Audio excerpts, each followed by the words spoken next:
My name is Rhapsody and welcome to Desktop Dungeons Rewind. Desktop Dungeons Rewind is a 3D remake of the award-winning decade-old Desktop Dungeons, itself a puzzle game that slew a roguelike to wear its skin as a tabard.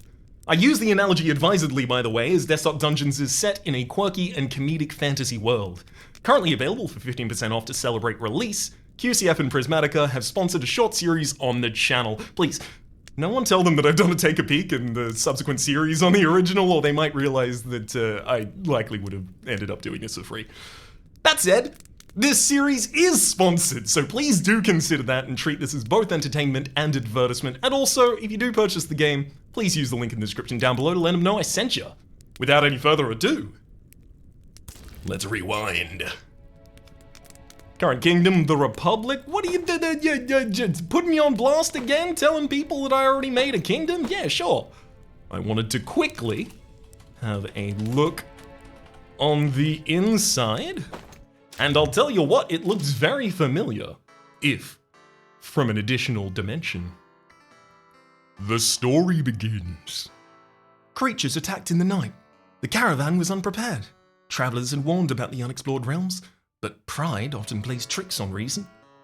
Time to fight back. Flames and death engulf the defenders, nomads, exiles, and vagabonds with only a handful of real fighters among them. Alright, let's escape then. Injured, ill-trained, and separated from one another, many of the survivors had no choice but to press on into a nearby network of maze-like caverns. Time to watch our step. Ooh, look at that tilted perspective. This doesn't look as familiar. I mean, I zoom out and suddenly it looks a lot more familiar. For those of you who did not play the original Desktop Dungeons, the Enhanced Edition Desktop Dungeons, you had 10 years to do it. Or happen to see the take a peek, or happen to see the series earlier. I am going to make sure that we jump into the tutorial here, so instead of going through our first dungeon, I am going to immediately attack a goblin that is going to first strike me to death. Hint, try exploring before attacking. In Desktop Dungeons, death arrives swiftly and frequently. If you're already familiar with the game, you can retry the challenge and see about doing better, but if you're a newer player, it's recommended that you opt for the formal tutorial instead. So let's do that. Hello. Welcome to Desktop Dungeons, a randomly generated turn-based puzzle roguelike thing of dungeoneering, heroism, and monster slaying. To get started, click on the sign near your character and read what it has to say. Greetings, adventurer. You're in the legendary depths of the lost Tutorial 1 dungeon, one of the many seeming random cave networks left behind by the old kingdom. Nobody knows what they're here for, but everyone agrees that they're awesome. When you're done reading this, just click on visible ground to move there and explore. Gotcha, click to move. And I do. I'm really happy as well to be going through the tutorial at the very start of this because there are a decent amount of elements to this game and they get introduced slowly over a reasonable period of pacing with additional different challenges to try and teach you more of the depth of the mechanics that exist in the game.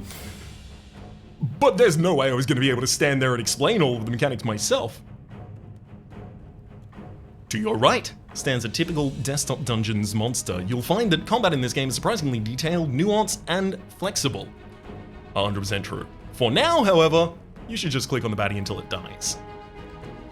So we can see a summary of the battle damage as it's going to occur up there on the top. So we can see that my character on the left, Rapor the Great, the Human Guard, is going to lose 3 health by attacking this goblin, and the goblin's going to lose 5. We can also see that represented by the 5 damage that I have in the top left and the 3 damage the goblin has in the top right. So I strike without enough damage to kill the goblin, however, the goblin can't kill me by hitting me first. I'll quickly right-click here as well to say that this goblin does have a modifier which makes the goblin strike first. We'll find exceptions to this rule later on. I attack again. Get him. Ooh, and that fight took a chunk of your health. You'll notice this on the red health bar in your character's panel, top left there. Reveal some new terrain by exploring and you'll steadily recover health. Backtracking doesn't count, sorry. So this is one of the mechanics that I would tend to also explain first. Makes sense, it's explained relatively first in the tutorial, and that is undiscovered space in this game is a resource. Because when you discover an undiscovered space, you regenerate health and mana. So, Let's move forward and we'll reveal 3 spaces and gain 3 health, that's right. I guess I'll do it again and get back up to 10. You can move diagonally, even through otherwise blocked spaces, and here's our next signpost. Bad guy, Meat Man. Copyright infringement, likely. Enemy level 2. In compliance with the regulations set out by Tutorial 1's Dungeon Labeling Committee, we've stapled a giant 2 onto this creature to show you how gosh dang tough it is. That represents the level of the character. A higher level character will deal damage first. But I'm only level 1, so I can't do anything about this Meat Man. You can also see in the combat summary up at the top how many turns it would take for me to kill the Meat Man or for the Meat Man to kill me. It's man. And that is, it would take me 6 hits to kill the Meat Man, and it would only take them 3 to kill me. So yeah, I probably shouldn't fight you right now. I mean, it looks like the tutorial wants me to attack it. There we go. Whoa, wait! That monster's a higher level than you. If you keep fighting, you will lose this battle. No worries though, you can safely explore the other passage. Monsters won't attack or follow you if you leave them alone.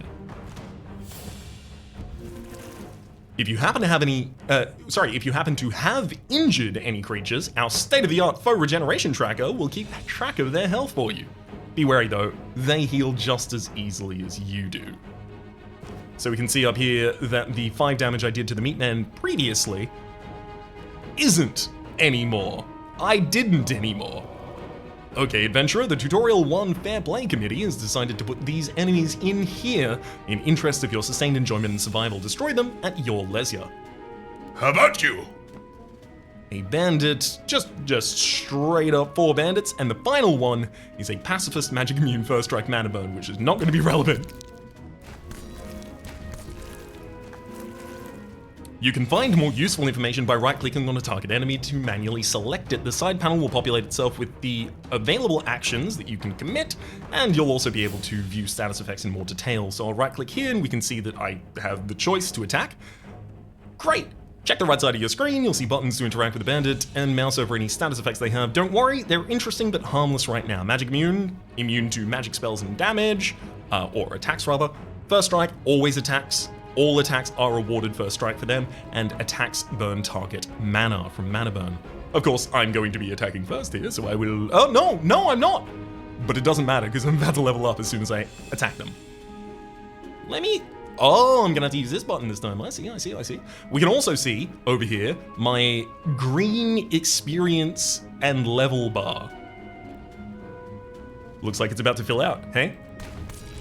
To the tune of a level up. Great! You've earned enough experience to level up. You've been fully healed and your stats have improved, making it easier to take on annoyances like that level 2 Meat Man. Raising the stakes. Felt like meat.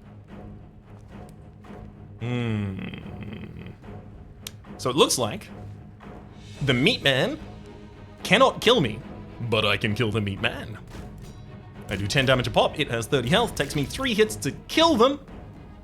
They take 12 of my health away in the meantime. Oh yeah. You're a certified badass now. Should go find something else to kill. I'm immortal. Alright. Can I kill this sign? Yeah, gods! It's a goat! Get out of here, brave adventurer! Take the side passage before it eats your soul! You do well to actually heed this advice. The numbers show that this enemy is simply too strong for you. Move past the goat. It won't attack you unless you attack it first. So I move past the goat. I'll make my way down this hallway. Just kidding, this is a dead end. You're gonna die. We hope you've enjoyed your Tutorial 1 tour, and we'd offer feedback forms, but, you know, you'll be dead and stuff.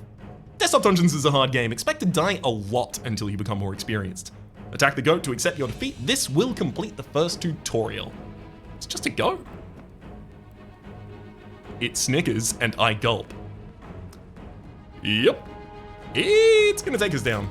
I'll also note that there is no additional part of this dungeon. There is no secondary tutorial secret for the ability to take this enemy out, at least as far as I know.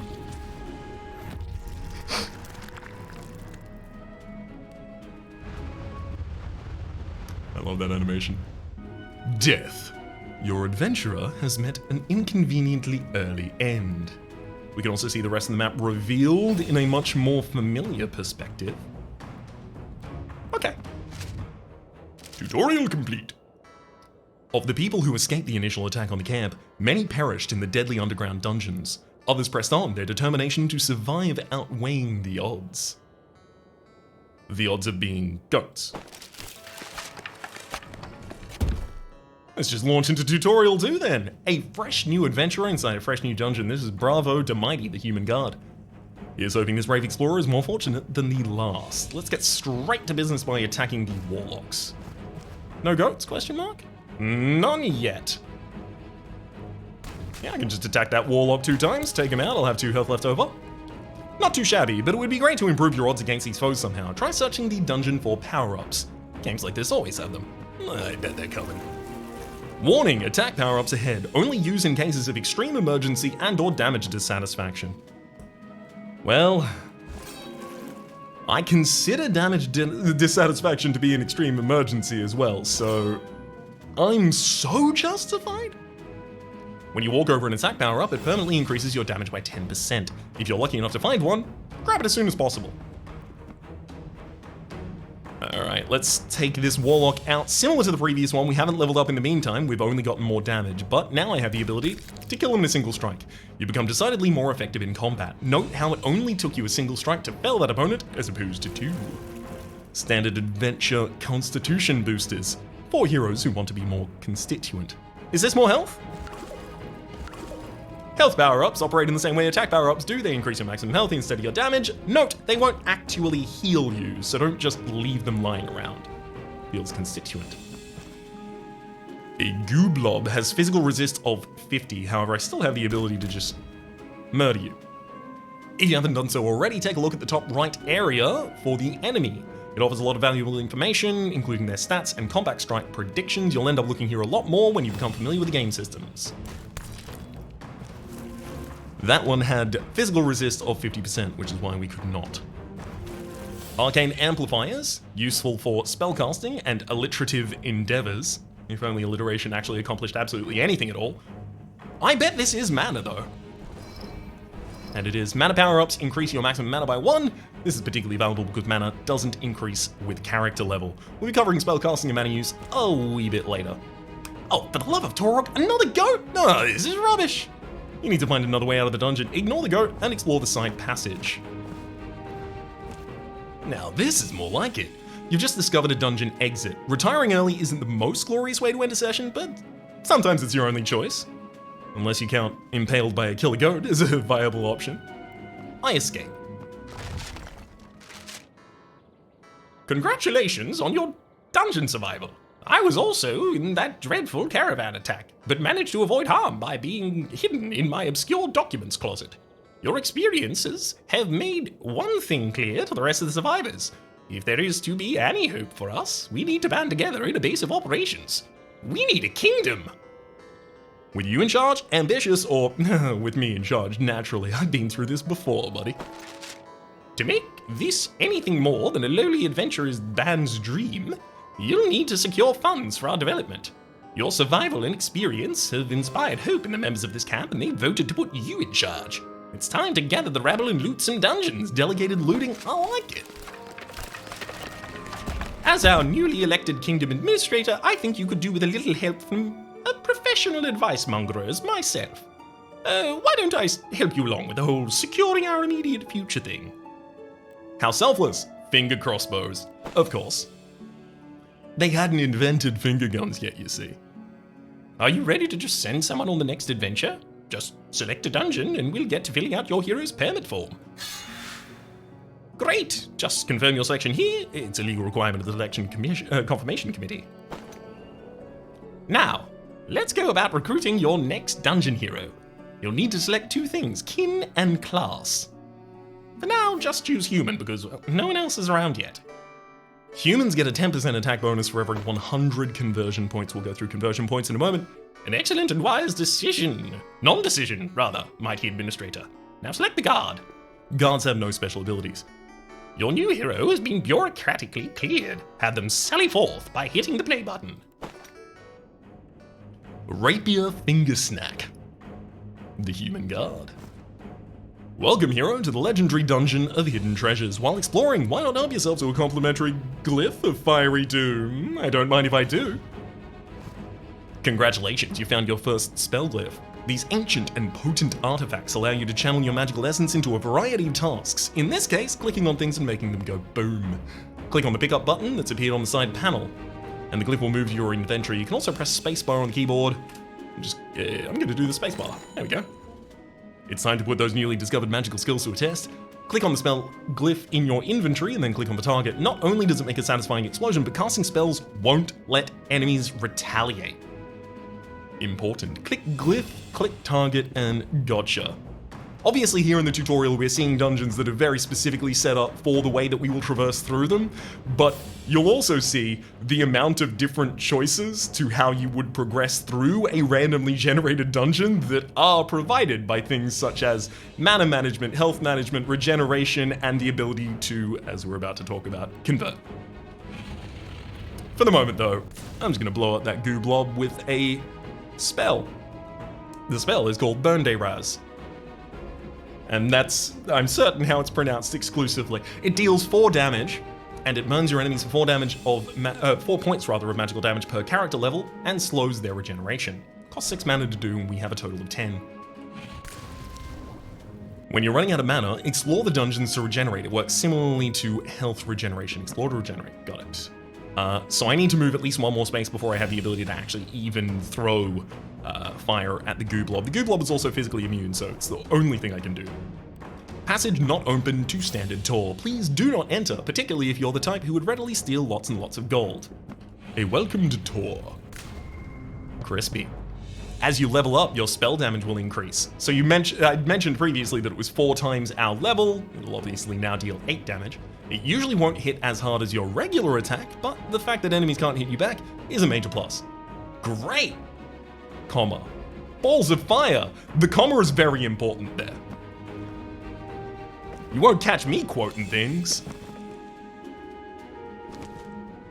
I'd have to remember things first.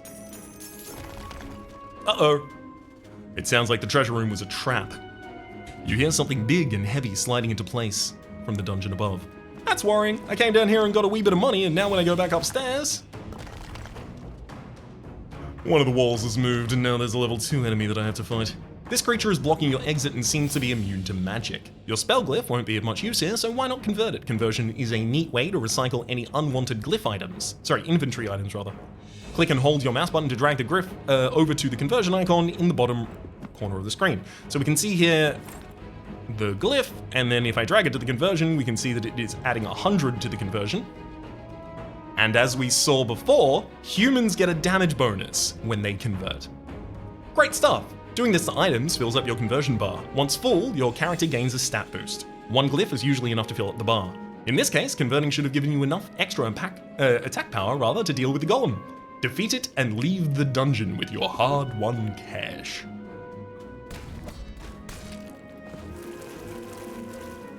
Sounds good to me. Tutorial complete. Excellent decision. Excellent direction for our efforts, bold administrator. That bounty from the dungeon can now be put to good use. If your fledgling kingdom is to survive beyond its first few weeks, it will need a reliable and well-trained force of heroes to keep the terrors of the land at bay. Couldn't have done it without you, you advice mongrel. Oh, you're too kind. Your new position gives you responsibility over our collected funds and efforts. This is represented by the resources we've managed to scrounge together so far. 150 in Kingdom Gold. Is that all? Your current task is ensuring our survival, so I recommend investing in our limited funds in training and arming some real defenders. I'm gonna go to the guild, and we can see that, if you upgrade this structure by clicking on the helpfully labeled button here, it will allow us to start recruiting our first available hero type, the Fighter. So I do so and unlock the Fighter. Kingdom Administrator, remember this moment well, for you have just taken your first tentative steps down a long and glorious path. Under your guidance, we'll build a kingdom to challenge the gods themselves. Too early for a statue? Apparently. Admirable clicking and spending, noble administrator. You've unlocked the Fighter class. These hardy warriors are superior to common guards in several ways. They excel at hunting down opponents and gaining experience quickly. Great! Administrator, Our scouts have discovered a monster lair in the surrounding area. It is time to take the fight to them. Let's have our heroes earn their keep. They can return when they have some monster heads and or other souvenirs of victory. Bring me loot, friends. Well, that sounds like an interesting prospect. Oh, sorry for butting in. We'll chat later. Who was that? We'll have to find out after we go for some trophy hunting in Tutorial 4. Administrator, our scouts have discovered a monster lair in the area. Oh, right, that's just the same text yet again. Okay, so we've replaced our guards now with fighters. So we will go human again, 10% attack bonus for every 100 conversion points. And the fighter has these 3 abilities.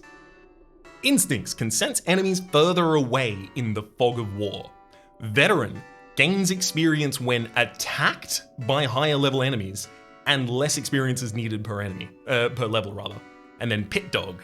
Dungeon runs start with 1 level of standard death protection on the character. Here it is, your hour of triumph. Your goal in this dungeon is simple. Find the goat boss, slay it, and leave the dungeon with its horn as a proof of your deed. Not only will you prove yourself ready to move on from these annoying tutorials, but you'll become the New Kingdom's first celebrated hero. Now, you can't call them annoying tutorials when you've got the response, horny for heroism or I'm above puns. Click. Aha, you've been treated to a welcome sight of a Bernderaz glyph. Add it to your inventory in the same way you did last time. I'm just double click. Just like glyphs, items such as weapons and armor can be added to your inventory. Most items will be considered in use as soon as you pick them up. There's usually no need to specifically equip them. Grab the sword to check the improvement on your damage rating. So I grab the sword, hovering over the sword, we can see it gives +2 damage. A decent blade. By the looks of it, it could probably add about 2 base damage or so. Keep picking up items as you find them, and note how they start filling your inventory space. Differently sized items will eat up space accordingly. No inventory Tetris? Oh. Alas. It's just gonna be a capacity. We've got 15 out of 30, holding each of these with 5 space. There's a pendant of health here as well for +10 health. The item glows slightly red when worn, offering a bonus of 10 maximum hit points. That also does not increase my current. However, I will just by moving forward. Pendant of Mana as well. This item glows slightly blue when worn, offering a bonus of 2 mana. You can convert items on the ground using the convert button instead of putting them in your inventory first, but beware, conversion's an irreversible process. You never get the item back. Only convert what is not needed. Potions are a special kind of stackable item that take up far less space than most other items. Having lots of them is always nice. So I grab one, I move, I grab another, I move, I grab another. Guaranteed to restore 40% of your total health. Guaranteed to taste awful though. Also cures poison. The dreaded goat waits for you at the end of this corridor. No hints, no hand-holding. Using a combination of your items, spells, and character skills, see if you can defeat it and take its horn. Why is it always gotta be goats? Good goat.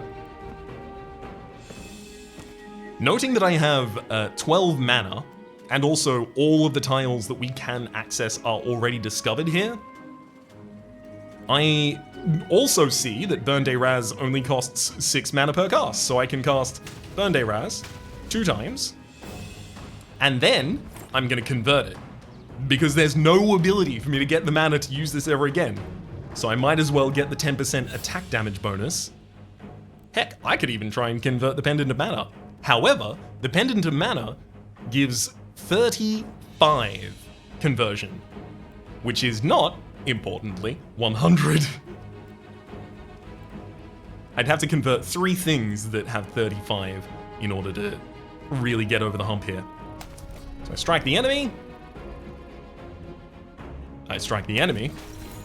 And then I'm just gonna pop 2 health potions and style on this goat. Well done, hero. The goat has dropped a trophy for you. For you to claim, rather. Grabbing a monster trophy ends the current dungeon, but you can hang around as long as you want before taking it. I'm gonna grab the trophy and go because there's nothing else to do there. Quest complete. Trophy hunting. Victory. Your hero parades through the muddy streets of your rapidly growing settlement, goat horn clasped in one mailed fist. Rose petals and jubilant shouts alike fill the air as townsfolk come out to celebrate. Amidst the glee, a lone figure approaches you as you recline in your administrator's parade viewing chair. New throne, who dares? Hi there! I can't help but notice the sheer amount of fun you're having with all the chunk of monster skull. I happen to have a business proposal related to that. I'm listening. Well, this may seem forward, but I was once a renowned taxidermist in the surrounding realms, and I, happen to know a lot of very rich buyers who'd love a mounted beastie head of some kind, hanging over their fireplace. The bragging rights, you see. Why do I care? Well, long story short, I'd like to buy that trophy from you. I got the gold right here. How much gold? Well, this new kingdom needs some kind of regular income, right? Well, work with me and we can build an entire economy around hunting and slaying evil. I'm pretty sure this'll turn into a long and mutually profitable relationship. Just keep the gold coming. New trophy sold. You sold the goat horn for 150 gold. Quest unlocked. Guild expansion. There's more than one way to slay the average dungeon monstrosity, and the kingdom's population is one of diverse talents and interests. Magic users, holy men, and even the common cut purse are interested in fighting the good fight. Especially if there's money involved. How do we recruit them? Monster trophies are a valuable source of kingdom income. Let's put that money to use by building ourselves a second guild. Our options are... upgrading this structure will give you priests. They're reliable slayers of the undead with impressive health buffs. Holy folk. Upgrading this structure will give you wizards. They start off with a free fireball. Low amount of costs and other abilities to make their glyph use much easier. Nice hats too. Upgrading this structure will give you thieves. They excel at squeezing every little bit of extra value out of dungeon resources and deal a little extra damage to unsuspecting opponents. Hi, the silver. Select a building to upgrade now. I mean, look, my heart immediately wants me to just click the Thief Den and go. Thief Den, level 0, a rather shady establishment in your kingdom that fronts for thieves and ne'er-do-wells. With a bit of spare cash, this lawless crap hole could be easily developed into a state-sanctioned crap hole. Tea shops. The kingdom's dingiest, nastiest hovels, populated by brutes and lowlives of all kinds. To the establishment's credit, the chai is quite brilliant. I upgrade rather, in order to unlock the thief. Our brave new kingdom is still in grave peril. The denizens of nearby dungeons are breathing down our necks. If a brave hero wanders in and slays the leader in each area, the rest should be demoralized enough to scatter. Attack! Again! Most autonomous and independently thinking administrator. I believe you've learned enough to start performing kingdom duties in whichever way you see fit. I'll still be on hand to advise you if new matters come up, but from here on out, you may consider your decisions and opportunities somewhat more open. Have fun! Finger crossbows again. So ends the tutorial. And so begins either Thousand Gods Badlands or Vince's Vault. I mean, look, thematically, where's the thief gonna want to go? Vince's Vault, right? Let's go. It is said that the lord of this dungeon shrugs off magic and maintains a charming collection of wizard skulls. Bring your biggest sword. I'm also going to make sure that I get myself a thief. The thief here has the 3 abilities Stabber, deals an extra 30% damage to enemies that have full health, that is the unaware enemy. Hoarder, plus 33% more items on the dungeon map. And Survivor, all health/mana potions restore both health and mana.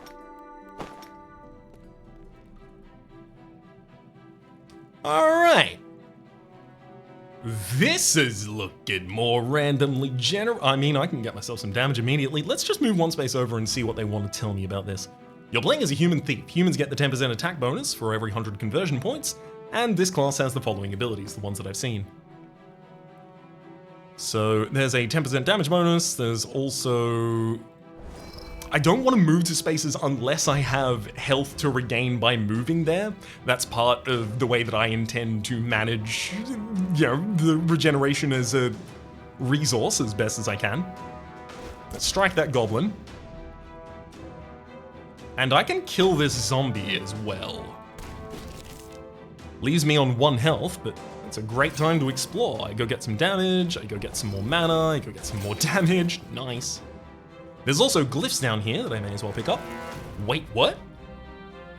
Swap places. For 8 mana, swap places with an enemy, applying the slow debuff.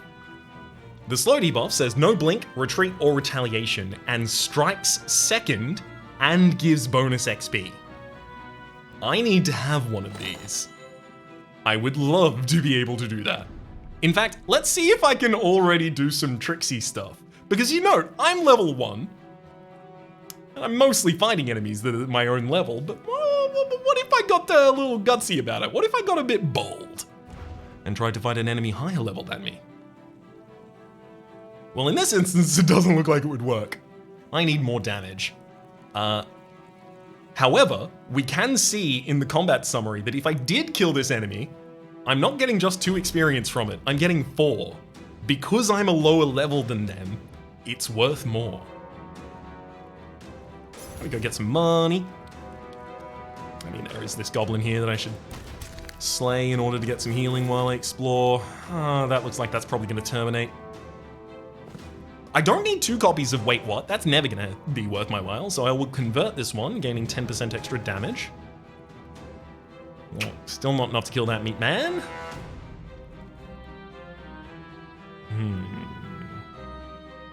Maybe if I had another glyph? Ooh, damage? Ooh, Burn Day Raz. Foul Nemesis, it appears as though you've discovered my base of operations.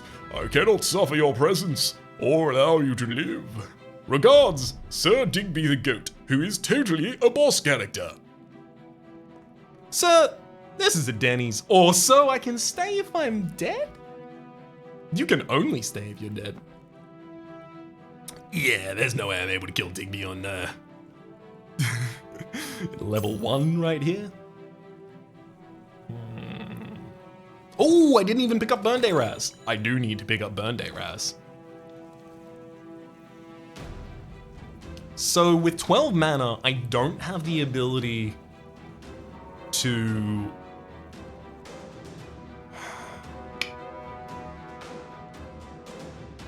With 12 mana, I don't have the ability to swap with this target and then fight them appropriately, unfortunately. Let's see. Let's just... So I strike you. I can do 2 instances of fire to you. That takes another 8 health away from you, taking you down to less health. That's right, that's maths. 14.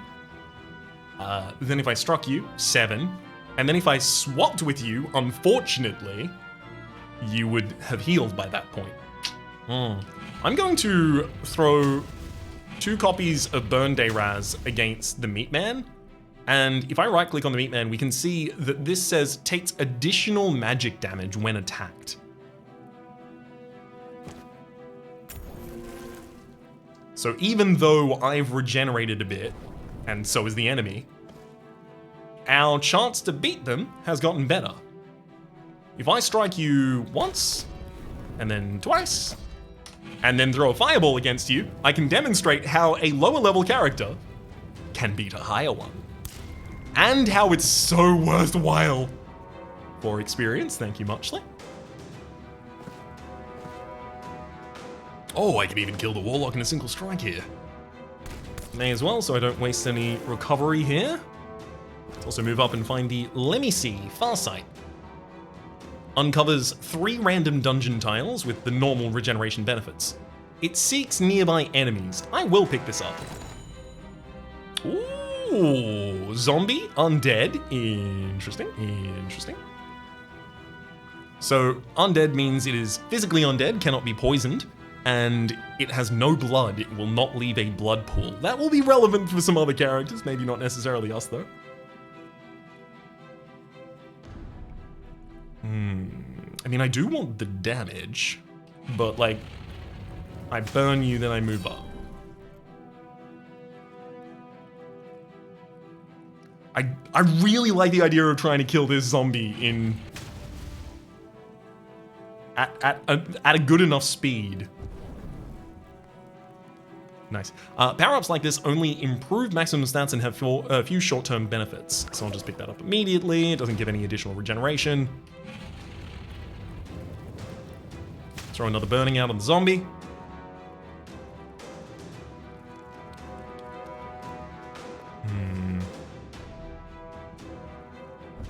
So I get 2 more mana there. I'm gonna leave the zombie on 10 health if I were to attack them. Fine, I'll go get another 4, giving me the ability to throw another burning on this target. This is also now the maximum amount of burning this target will take. So, will I have the ability to kill them? Currently? No.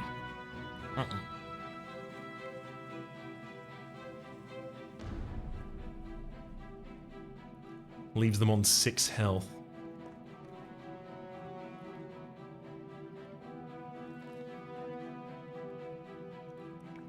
I really want to kill them. Okay, can I get 2? Yeah, I can get 2 mana from going up there, and then another 4 from using my mana potion.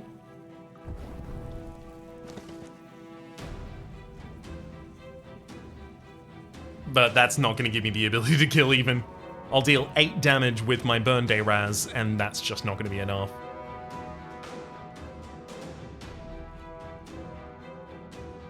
Okay, I'm going to get another 6. Now I could strike this enemy and then swap with them, getting a small amount of regeneration myself, 3 regeneration myself. They deal 12 damage. I would have the ability to attack them again. They would be slowed.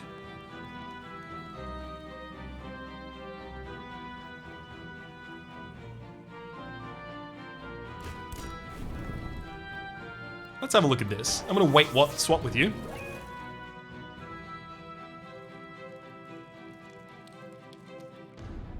So the enemy is now slowed.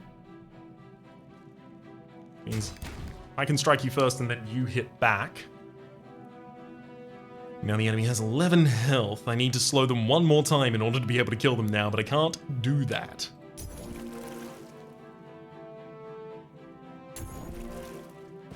We go get 1 more. Perfect. This is what we were looking for. So it took a lot of resources to do. But again, I want to hunt some higher cost targets. I want to demonstrate that I know what's going on in this game.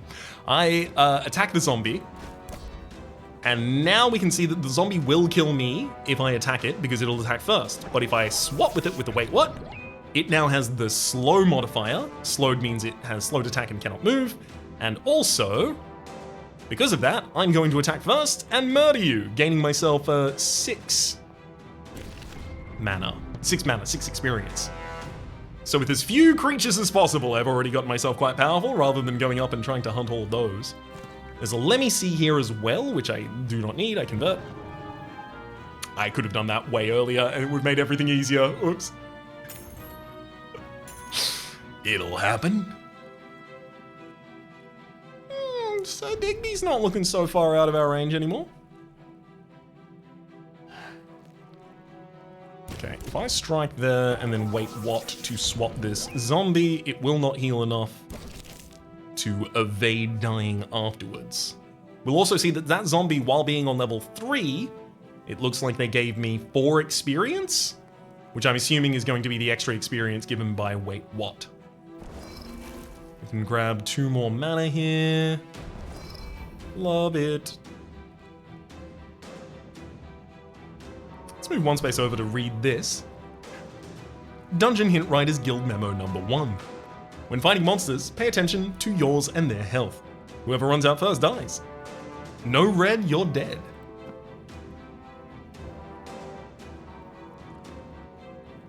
I'm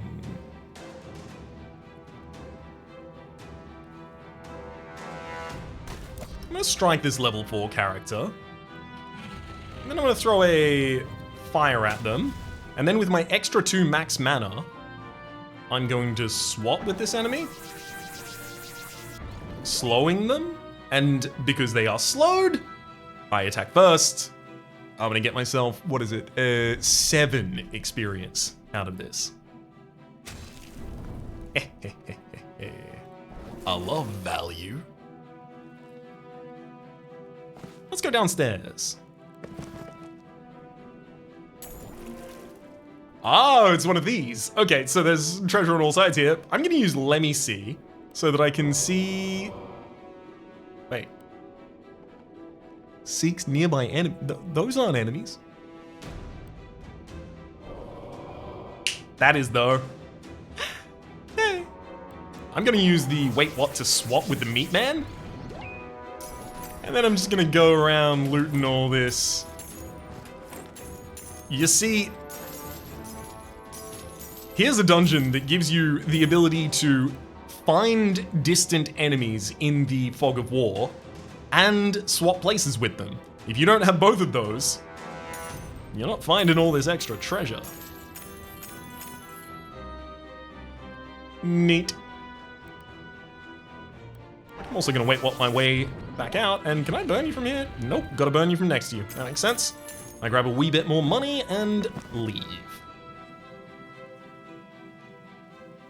It's just in this instance, having wait what and let me see was the way to get to that.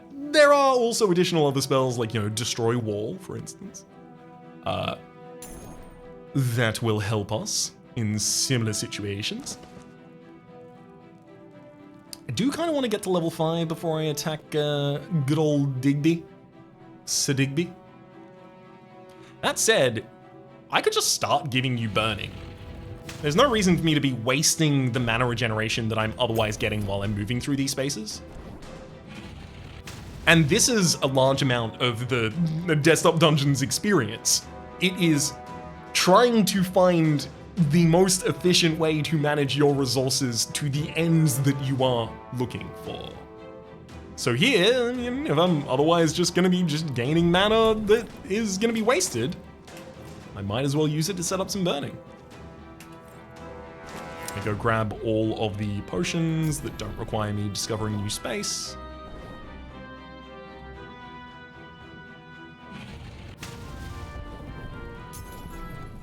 Let's quickly send a couple burns out on Sir Digby.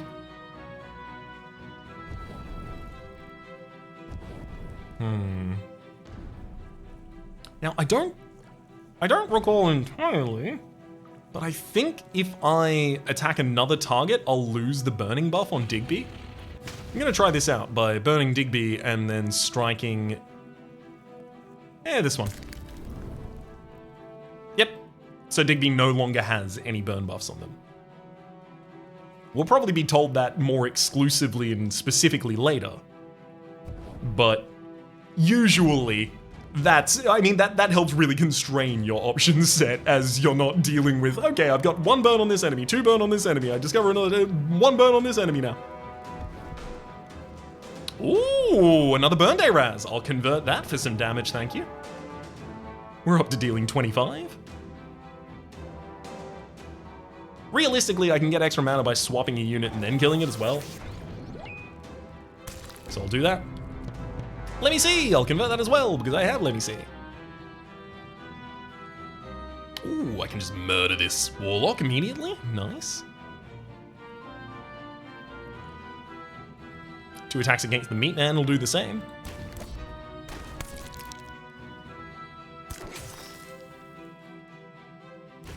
And then I'm going to attack the zombie, and then swap with you with wait what, getting you slowed, so that I may strike you in response. It's also worth noting that an enemy that has first strike, like the goblin, if I slow them, will be slowed instead. So I get to completely invert the order of battle with that. I'm gonna throw some fireballs against you while I'm traversing the nearby area. Convert that wait what, certainly.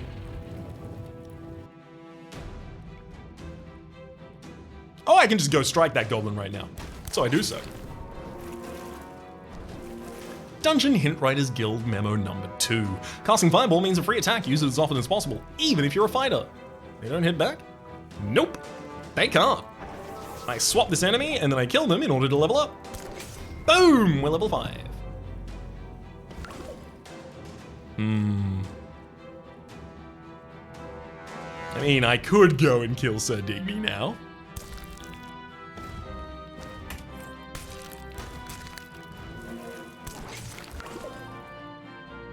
and I guess I might. I burn Sir Digby 2 times. I'm going to quickly gain some more mana. I go back, I burn Sir Digby again. How much more mana can I gain? I mean, I do have mana pots out the absolute wazoo, so... as many as I need, admittedly. Okay, fine. I'm gonna burn you 2 more times, and now we can see that I'll win this straight up fight. Get out of here, Digby.